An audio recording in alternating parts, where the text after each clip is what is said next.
Hello, welcome to another episode of the Production Podcast. Today we're speaking to TV and Commercials Director Ben Gregor. Hello, how's it going? Hey Ben, how you doing? Ben, thanks for joining us today. The idea with the Production Podcast is where actually you and I have had a few Guinness in the Toucan the last time we worked together, and there's great chats to be had around a drink in the Toucan, and we kind of missed them really over the past year or two, and so Adam and I have began chatting to people in the industry, directors and producers and production company owners about, I suppose, the industry and production stuff, and really how it all kind of began for them. Because there's a really interesting part of your career, I think, or anyone's career, which is that kind of post-university time where you really don't kind of know anything, I think, even though you've come out of that. So yeah, that's kind of what we're talking to people about. That's cool. No, it's funny that you mentioned the drinking Guinness. I kind of feel it's Sunday morning now, but I kind of feel we should be having a Guinness on the go right now. How is this not happening? There is, Smithfield's Market, maybe not on a Sunday. That's a fine place for a morning Guinness. One time, there is a shoot story to do with Smithfield's Guinness in the morning. Once I was wrapping a pilot with a really good writer called Drew Pearce, who went on to sort of Hollywood glory. He wrote Iron Man 3 and he writes a lot of the big action movies now. And we were doing a superhero sitcom and we were finishing at night. And I'd promised to pick up the kids in the morning the next day. But he wanted to have a drink after work, and we sort of we wrapped at, about 3 a.m. We realised that there was a place called, I think, the famous Cock or something like that in Smithfield's meat market. And we went for just one Guinness before we went back, but turned into a few. And then it's downstairs, there's no lights. And we got really confused about what day it was. Because he was like, "Don't you have to go and pick up the kids?" And I was like, "No, it's tomorrow." But it was very much that day. So I think the question that we usually kick off with is, as Fionn sort of alluded to earlier on, where did this all start for you, Ben? Sort of your journey. You're just fresh out of school or fresh out of uni. Where did you go? Where were you at in terms of your own mindset? I think it's hard to trace it back. At the time, it felt like there was no plan at all. But it kind of started at school, I think, with doing plays at school. Kind of an awkward kid. It's quite hard to work out what to say to people sometimes. And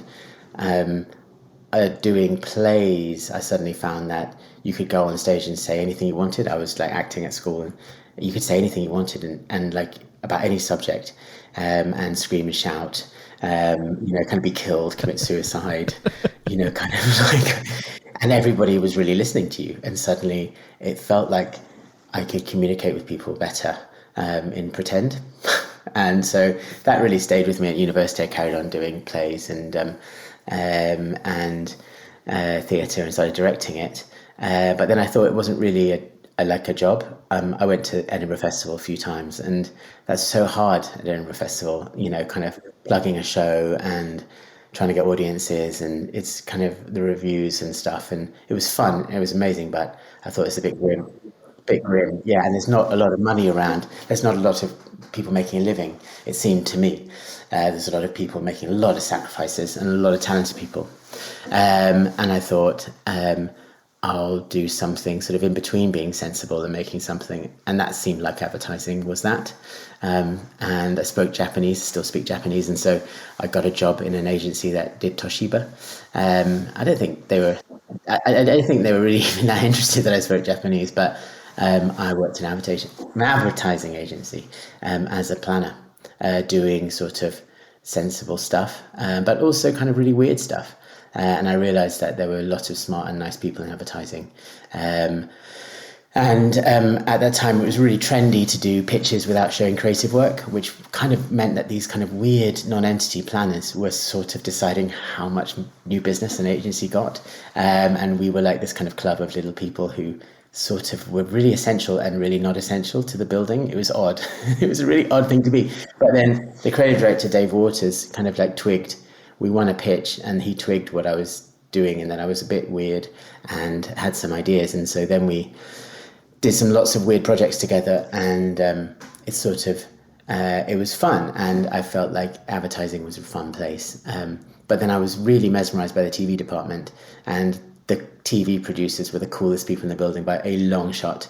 Kate O'Malloy and her gang in there. And I used to edit little documentaries and make little documentaries for my planning stuff, and they'd let me edit in their room, and they gave me time, and they didn't mind having me around. I sort of became this sort of skivvy because I was really excited by everything they did.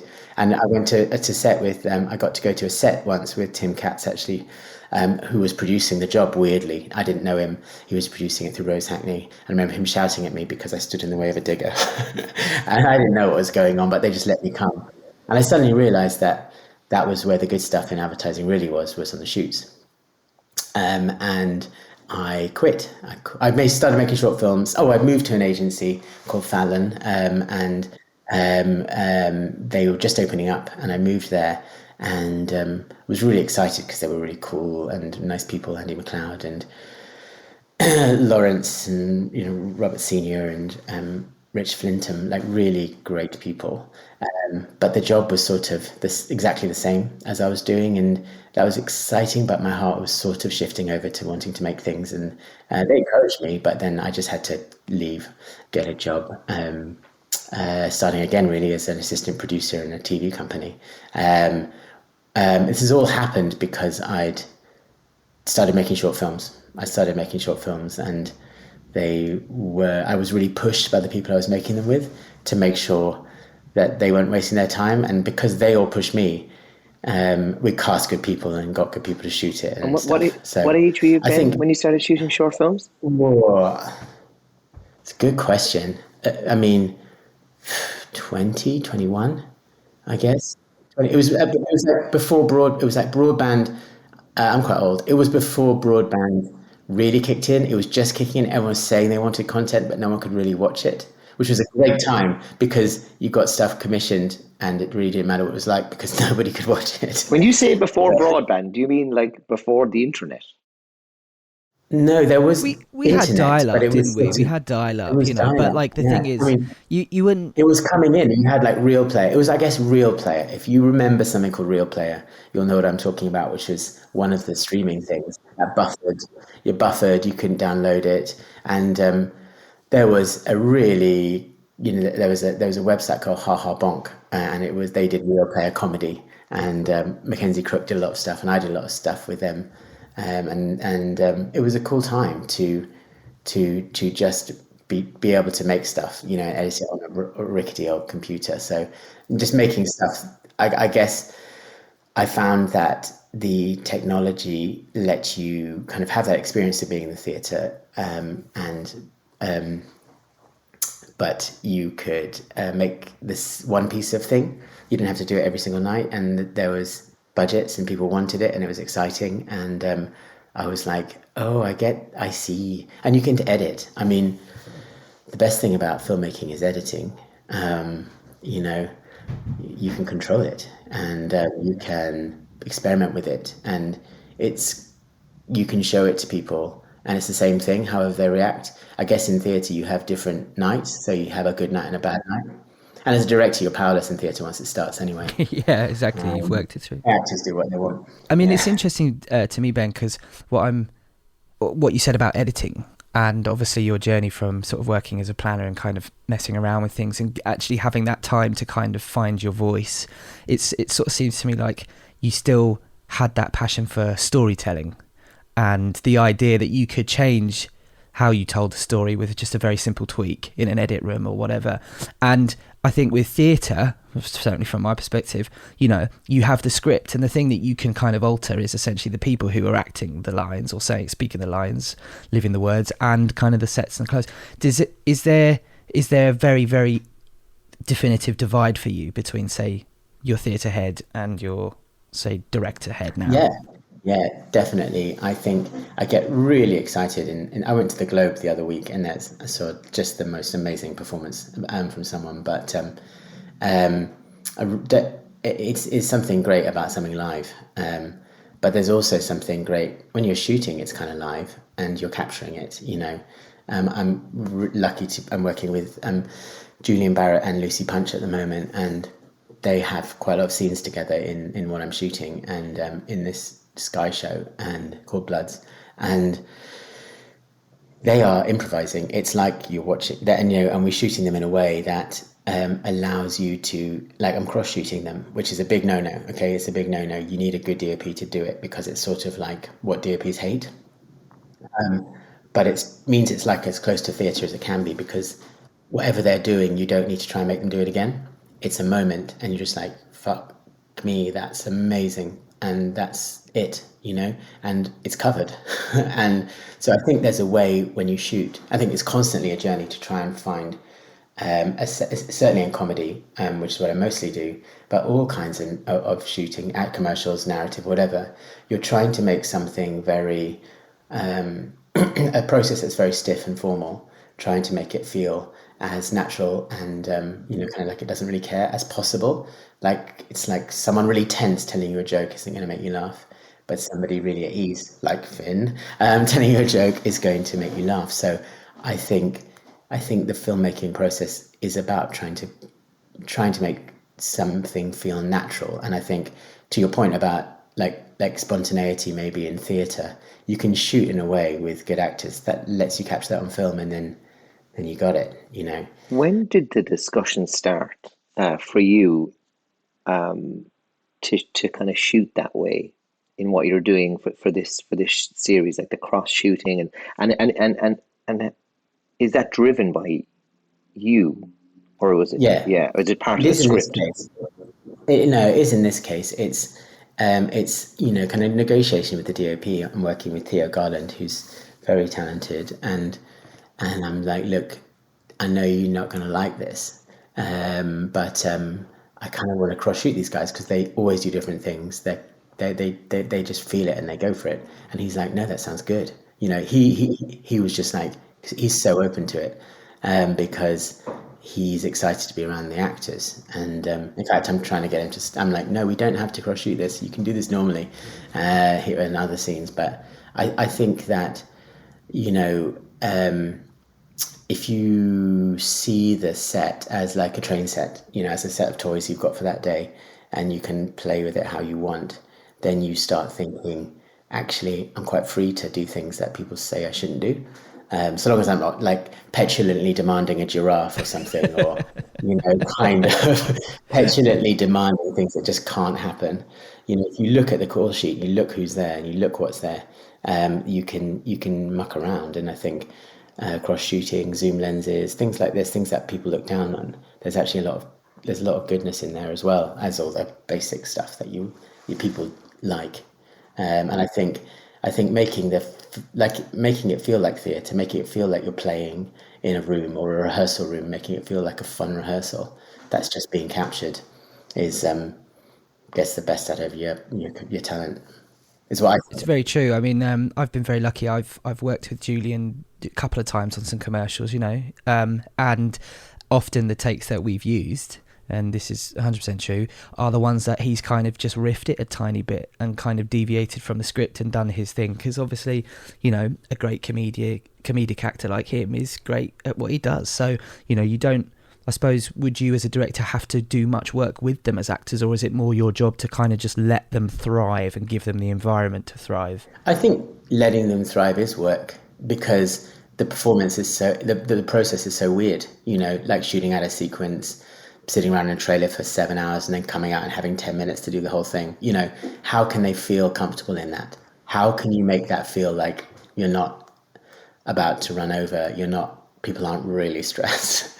So I think the key is, I think that's the main job, is to sort of effortlessly make them feel like they have the authority to play around, but not too much, because of course you've got people watching, just like in commercials where you've got clients really caring that you hit the script. You do have a responsibility to hit the script too. So you think maybe commercials it's just a bit more kind of direct, and let's just kind of get this done. And And I think people are. I think it's not conscious. I think people are nervous around actors. I think people don't quite know where they fit in. I think an agency doesn't really know how an actor fits in. Like, should they be treated? Should they laugh at them? Like, should they? Do they look? They sort of look down. It's hard not to. The casting process is so brutal in commercials, where you have to show the backs of your hands and turn and show your side. This horrific thing. It's like the kind of things you do when you go to prison, I think. You're making actors do every single time.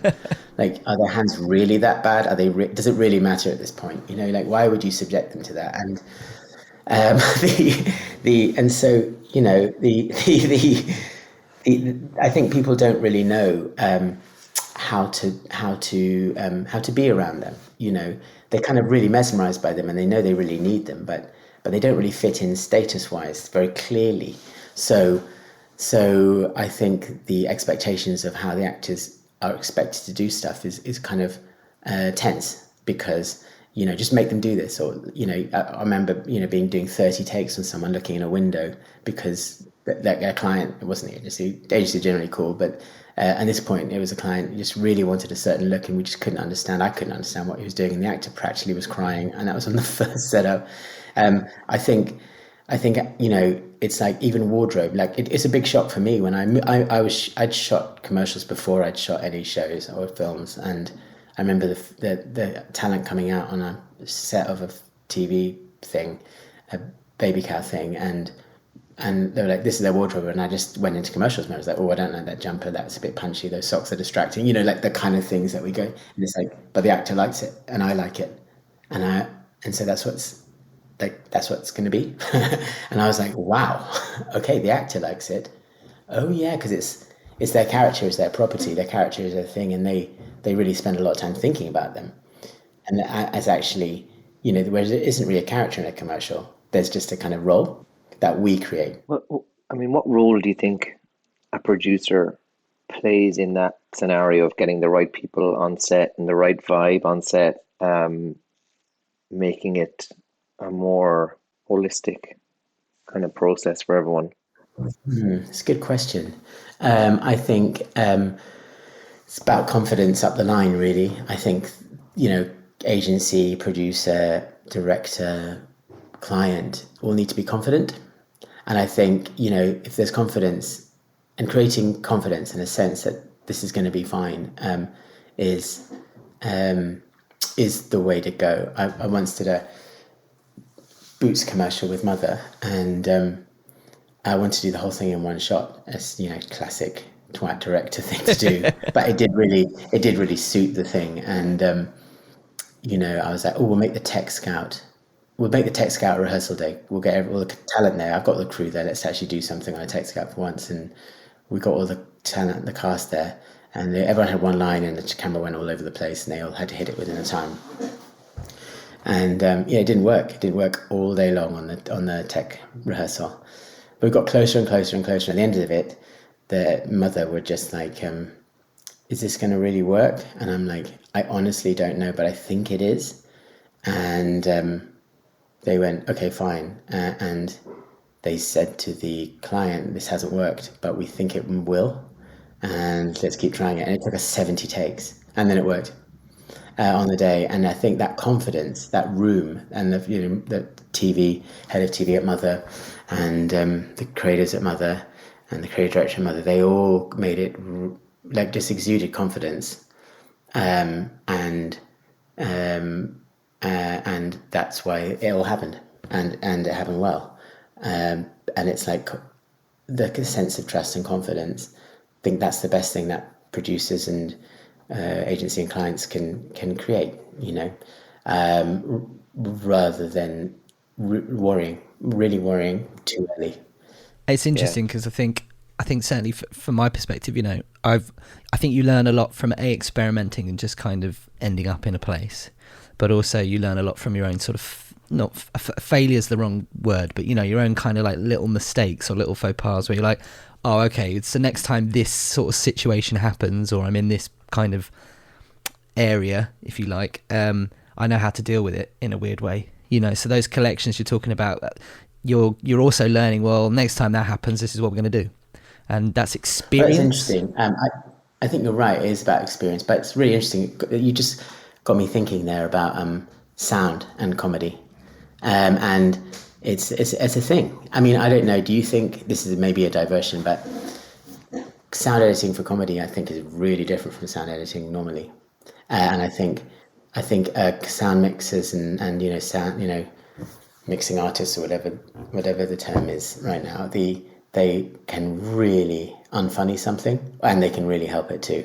Um, and it's an interesting thing. I don't know if you noticed this, Finn, in advertising, how the sort of the directors kind of, it's becoming a bit more American, the process in the UK. I think the director's getting phased out a bit earlier, which I don't think anyone really minds, but it does mean that the sound dub is happening without somebody who's kind of like shepherded something through, and comedy wise, in my case, but and you can really unfunny something in their dub by putting too much reverb on, too much like weird room tones and atmospheres, dogs barking, breaking up a punchline, the rhythms, that the offline is often so much funnier than the finished film. Also, the grade can be too nice. That can be a thing, or too much of a look. And anything that just makes you feel a bit like, just jolts you out of something affable, something relatable, like an offline, low res, sketchy. It's sort of like, it's sort of shit and it's sort of affable. And then suddenly you dress it up in this kind of like Prada suit of finesse, and it just becomes unlikable unless you're really working with the knowledge that it's like a millionaire telling you a joke. You're just like, what? What are you doing? Who are you? Go away. I don't like you. Whereas the kind of like that affability, I think, it kind of is the original point, isn't it, of something kind of like informal and natural, like theatrical. That feeling of just somebody stumbling through a line on stage, or something going wrong. Someone drops a knife on stage and someone improvises a funny comment about it, and the whole audience just delighted. The audience just think they're the biggest hero in the entire world. Oh, And it's honestly, this incredible moment. I've got a great story. Like I remember doing so one of my first jobs out of university, I worked in a theater for a year, right? And uh, absolutely loved it. And my boss at the time is still a very good pal. And we're doing the Christmas panto, full house, 1,000 people, and the granny is kind of Red Riding Hood or whatever, and the granny is going to bed. The bed's in the middle of the stage. The granny sits in the bed. She's got her slippers on and her dressing gown, and she gets into the bed and goes under the duvet, and the lights kind of go down, and then there's silence. But this child stands up in the middle of the theatre and just says, "Granny, you can't go to bed with your slippers on." Biggest laugh. Everyone clapped, and Granny got out of bed, took off her slippers, and it was just a big kind of, yeah, it was a fun moment. But like, they're the moments. If that was a TV commercial, yeah, it'd have been cut and polished, and like wouldn't have been on it. And I agree with Yeah, you. I and agree with you, Ben. Like, how do you get that affability? Like something like Curb Your Enthusiasm, for example. Like they're laughing at their own jokes the entire time. That's all cross shot, right? And they're laughing because they're making it up, and it's really funny. They can't It's see a something straight like face. Saturday Night Live as well, right? Like it's same thing. You there's an enjoyment as an audience to see actors pushing themselves to try and make their pals opposite them in the same scene fucking crack Yeah, up. it's exciting. You sort of feel part of it a bit more, and I think you can sanitize that so easily. And in the process of making it high end, that, and now everyone's got a 4K TV and Dolby Atmos.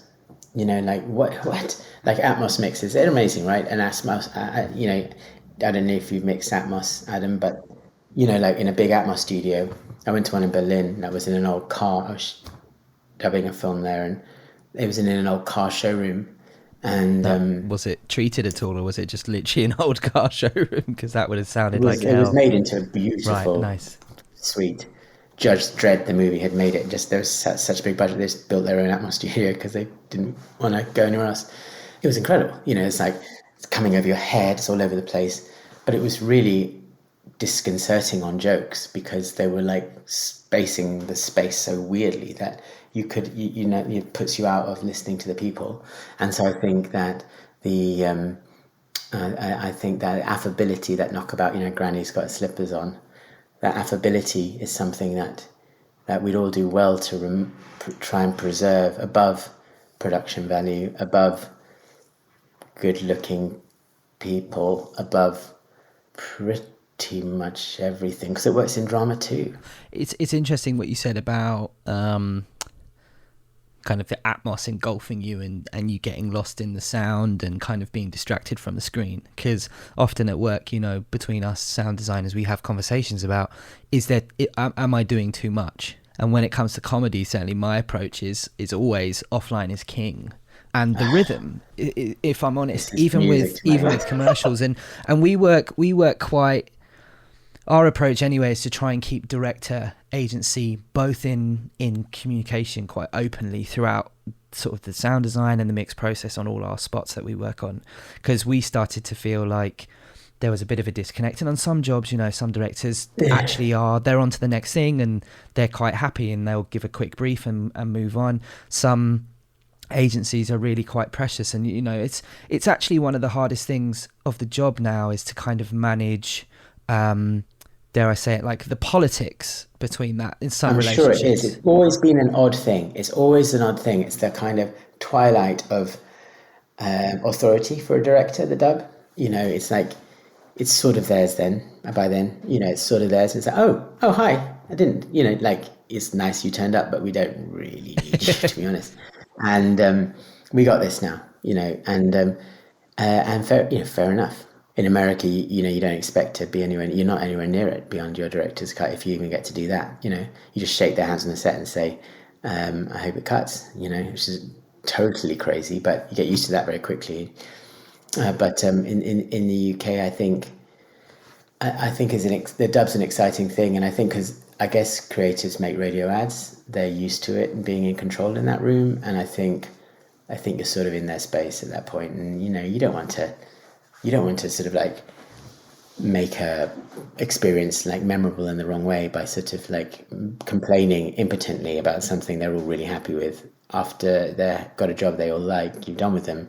You kind of just want to sort of get a step away from it while everyone's happy, and that's often before the dubs happened. And I think, you know what though, a lot of decisions have been made between you, the editor, and the creatives anyway, even before I see a cut, you know, as a sound guy, because you've sat there for a good couple of days discussing the little nuances and, like you say, the rhythms and the pacing and what sounds are poking through. And I think a lot of editors as well these days are doing amazing jobs at putting in temp sound into the offlines, and I think it's a real nice moment when you're in the mix and everyone's just like, yeah, that's it, you know. And the thing with comedy, like going back to what you were saying earlier, once you've watched it 10 times, you know, you yourself have stopped laughing.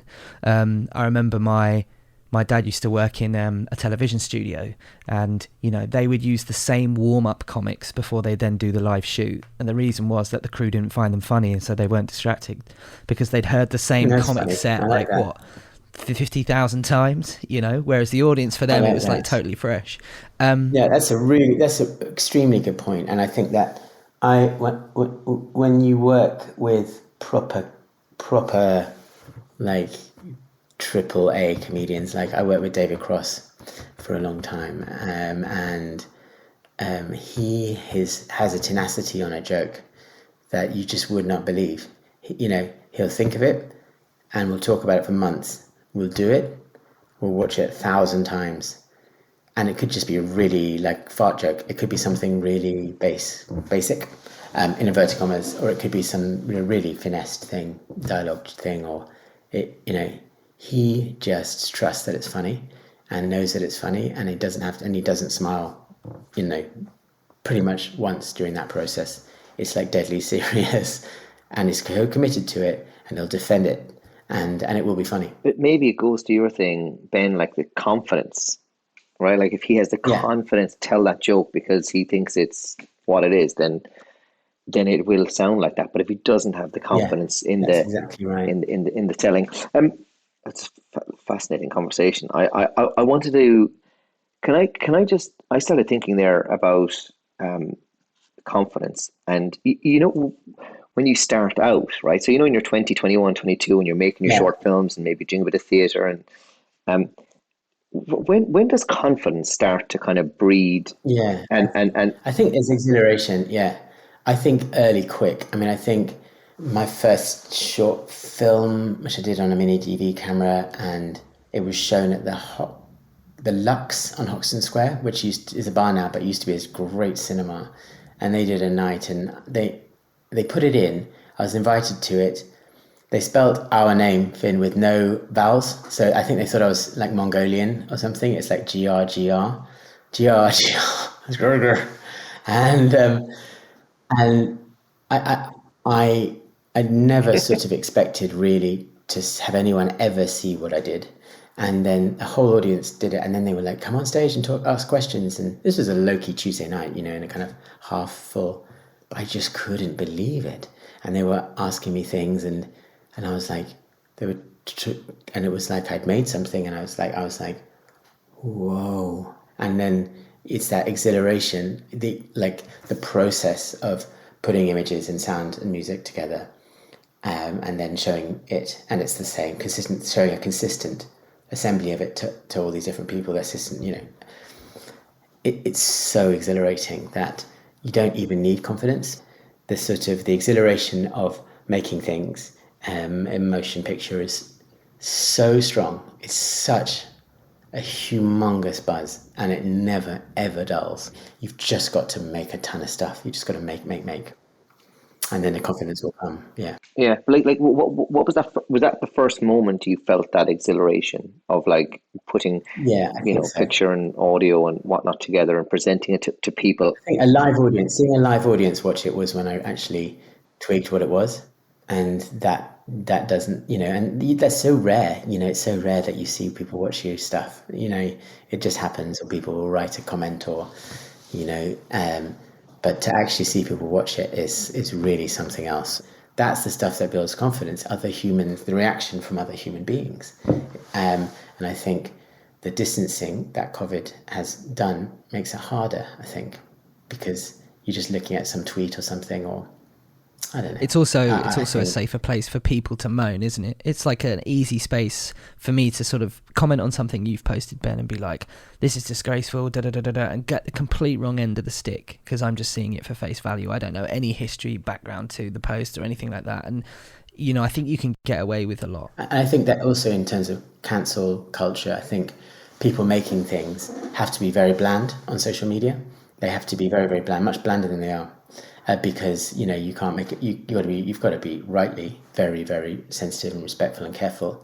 Within the work itself, you've got license there to play around and, you know, kind of like be shocking. But in your social media, you know, you people aren't getting an impression of what you're like, because it's you can't you've got to be so delicate about how you present yourself. But in a kind of world where everyone's looking at their phone and they're not properly getting together, and they're assessing the kind of popularity and the talent that they have on likes and follows and stuff, I think that's dangerous and sad. And I think people will lose confidence. And I think, Finn, you're right to talk about confidence. And I think it needs to be nurtured. It needs to be nurtured, and you need to get together before and help yourself persevere if you're starting out these days.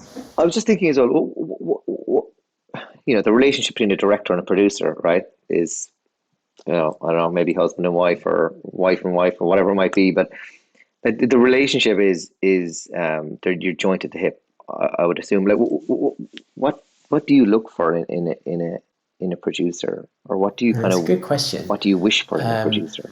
The producers, I guess you look for consistency. I think consistency is really important. I think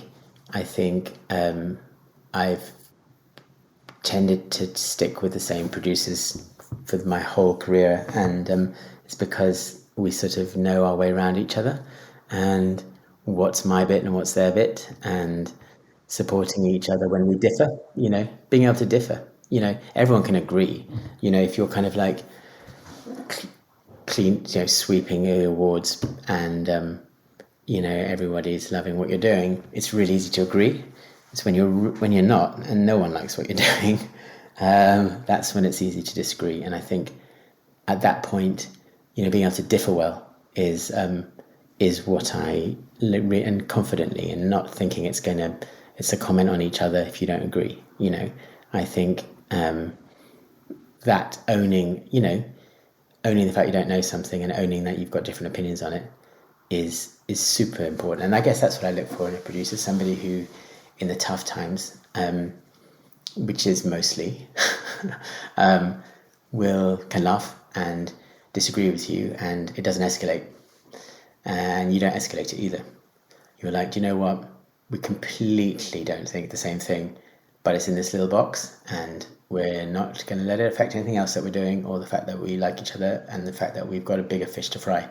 And sometimes I'll be like, you know, there are bigger fish. I will drop this. I'm just going to let it go, and I don't. You're right. Okay, fine. Okay, I won't do this thing. Or other times I'll be like, do you know what? This is a thing. And then they'll be like, you've traded, you know, you've spent a career together trading. I'll give you this if you give me that. And that backstory and that history of horse trading and negotiating is what the best thing about a director-producer relationship, and that's why they tend to stick together. And that's why I don't think it's worth changing production company, you know, very much. I don't think I think it's worth trying to kind of work with the people that you have made it work with. I think you touched on it before, Ben. You said, or what I hear is, what you're saying is it's trust. And you're able to say, you know what? You're able to sort of feel in yourself confident to say, I don't like this, to you or to your producer, and then for a discussion to happen. And there has to be an element of trust there. And I think sometimes when you have that on a job, you do create better work, because, you know, no one's sort of sitting in the corner kind of bubbling away with frustration of not being able to say. Yeah, you're right. And there's always a third way as well. Like, there's a rewrite that will be like, I remember arguing about a horse. Like, this thing needed a horse. We couldn't afford a horse. I'm like, rather than like, this is a binary, horse is there, I have won and I'm happy, horse isn't there, I have lost and I'm going to sulk.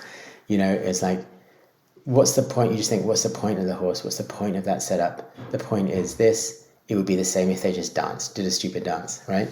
And I was like, what if they just like fuck the horse thing and like do a dance and do this? It's the same point in a different way that's achievable, and I can have longer to do it, and we can have more time to shoot it. And there's always another way of getting the point of what you're doing across in any type of filming storytelling. And it doesn't. Sometimes if you can't have the resource that you want as a director, and it's the producer telling you no, not because they don't want you to have it, it's just they can't. You can't. It's not happening. It's just not going to happen. You know, like, that's just true sometimes. But what's a moment? What's a moment in your career that you just loved, and you kind of always like there's a saying, you know, always have something beautiful in your mind. Yeah. But like, what would be something beautiful? Yeah.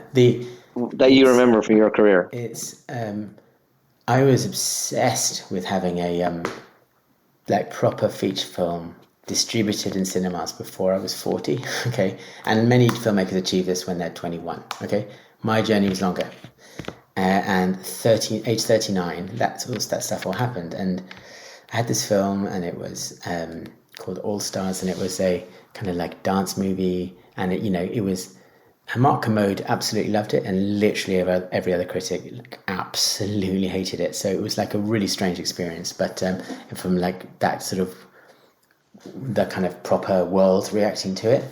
But I was volunteering at a it became infamous like children's charity called Kids Company, and they did incredible work, and there were problems, within how it was managed that became apparent. But the people on the ground, just an incredible group of people. We were working in South London and doing all this stuff with, kind of very street involved and disadvantaged kids. And I was like going, I've got this movie out. Why don't we show it to like all the kids after school club? Because like hundreds of kids would come after school to have a meal. Yes, to do homework ostensibly, but actually they were just being fed, right? It was a free meal. These kids the parents didn't have the resources to feed them a lot of the time. And so it was like basically they were allowed to, and then I was like, let's do that. And then I'll get, I think it's Odeon. It was View. View was our cinema chain. And they were like the ones we had the premiere at, and they were really helping us. And I was like, can I get View? Can you give me a cinema? And they're like, yeah, no problem. And I said to Kids Company really excitedly, oh, we've got, and they just went, what planet are you on? These are vulnerable children. They can't just go somewhere. And the resource that would be needed for them to like have the right to, kind of people with them and the right permissions and the Ofsted and everything. Like, you can't just go to cinema, like this isn't, stop, you're like a stupid man-child. Like, what are you talking about? So I was like, oh, okay. That my fairy tale moment is not going to happen. And I was like, how long are they after school club for? And it was for 2 hours, like exactly. And the running time was like, I was like, I said, what if we brought the cinema to them? What if we built the cinema here? And they're like, I guess that could work. So we got a big screen, we got a big projector, we got like a kind of carnival sound system, like massive speakers. We put them all in this hall, and we didn't have quite enough time, right? That we only said you can only have an hour, so I had to do a sort of quick edit of the film to take half an hour out of it. And the kids all came in, and the centre had done popcorn and giving them out in little like plastic cups. The kids were all sat cross-legged on the floor, and there were hundreds and hundreds of them. And Vertigo Films, like all of their runners, everybody was helping me do this. It was quite incredible. And we put the film on. It was like deafeningly loud and not very bright because of the project. But the kids were like rapt. They really enjoyed it, and it was like amazing. And then afterwards, I had all the stars of the film come out at the end. They came in and just walked into the room, and like it just blew everyone. They were pretty amazed, and they were young. They were 14-year-old kind of actors mostly, and they were all there. And it was just like everyone got together and chatted, and I guess that is the best moment because it was kind of what cinema should be. Amazing. Yeah, I mean, I think it just shows you the kind of the impact that we can have sometimes on the real world, and how often we're in a very privileged kind of, I think, industry in our kind of, when we're filming or when we're in edit suites, and we do love it, and there's an exhilaration there. And I think that, things like documentaries, especially, and a narrative can, but you look at Seaspiracy, that's a very affecting film. That's a very good film. You're actually affecting like how people think and how people act. I mean, that is a kind of that kind of goes to legacy in many ways as well. Like, we don't do enough. I don't do enough. That of that kind of thing.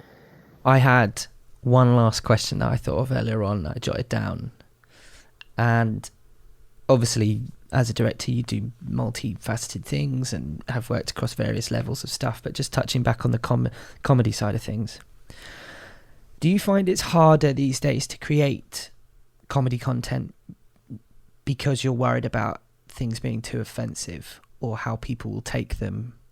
Has that made it harder for you as a director when you're working on a script? Have you found scripts to be less daring? I haven't found that, actually. It's interesting. I think if you're a stand-up, it's really hard. I think probably harder. I think you've got to own you're the voice, the sole voice. I think when you work with writers and on a production, it's a shared censorship, a shared authority, a shared voice. Everything you're doing is checked by lawyers. and they're incredibly supportive. You know, the legal people are people care. People care that you're not being kind of like muzzled, and you can always adjust it in the edit. And I haven't found that, actually. I found that, and also the sort of, but humor's changed. What we think is funny has changed. You know, there's, you know, you just don't want to make those jokes that a lot of the time now. You don't want to. It's mean. It's like, it's cruel. You know, the cruel comedy's got less cruel, but it hasn't got less intelligent. I think it's healthy. It's offensive, but it's offensive. It doesn't punch down so much. You know, that's what we say. You know, punching up and punching down, right? It's like, you just don't punch down. You know, you don't. You celebrate empowerment. You celebrate diversity. You celebrate those performers, and you celebrate their voices. It's smart and funny and wonderful. You know, Private Eye, you know, the New Yorker, you know, the cartoons, they've changed, right? Everything's changed a bit, and it's still really funny. It's not like, oh, being so safe and careful. It's like, just reflects where we are now, that it's nicer to be nice to people who are, to not laugh at people who are vulnerable, and, you know, to not be cruel. I think the jokes I'm doing now probably funnier than the jokes I was doing before in shooting, I suppose. And I think I watch some of the old stuff and I get like, whoa. And when I say like, oh, we couldn't get away with that now, it's like, I'm not thinking like, I wish I could. I'm thinking like, whoa. It's a lens you've just got to look through the whole time, I suppose, though. But yeah. No, I mean, yeah. I think there's some amazing stuff you've said there. Loads of stuff to pull from. And it's really nice to hear. I hope it's not too rambling. It's nice to hear about kind of the differences between commercials and series, and also I'm so glad you mentioned sound with comedy as well, because it's a big bugbear of mine. You know, I think I tend to do quite a bit of comedy stuff because people are like, oh, he's a funny dude, he likes having a bit of a laugh, so he'll get it. And there is a nuance to it, so it's nice to hear someone else kind of touch on that. But I liked more about when you've made a film and what it means to you as a director. That's really nice, because I think we all get into it for that feeling of accomplishment and actually making something. You know, we're filmmakers, and that's why it's that phrase is that way. And it's nice to hear people always passionately talking about it. So no, thank you Ben, thank you for joining us and chatting through. Really, really cool, nice little I won't date it, but nice little Sunday morning chat there. Yeah, no, definitely. And let's go to the toucan soon. Yes, no, it's definitely. So, you've been listening to another episode of the Production Podcast with Fionn and myself. And our guest this week was Ben Gregor, TV and commercials director. Tune back in next week for more chats and epic conversations. Until then, talk soon.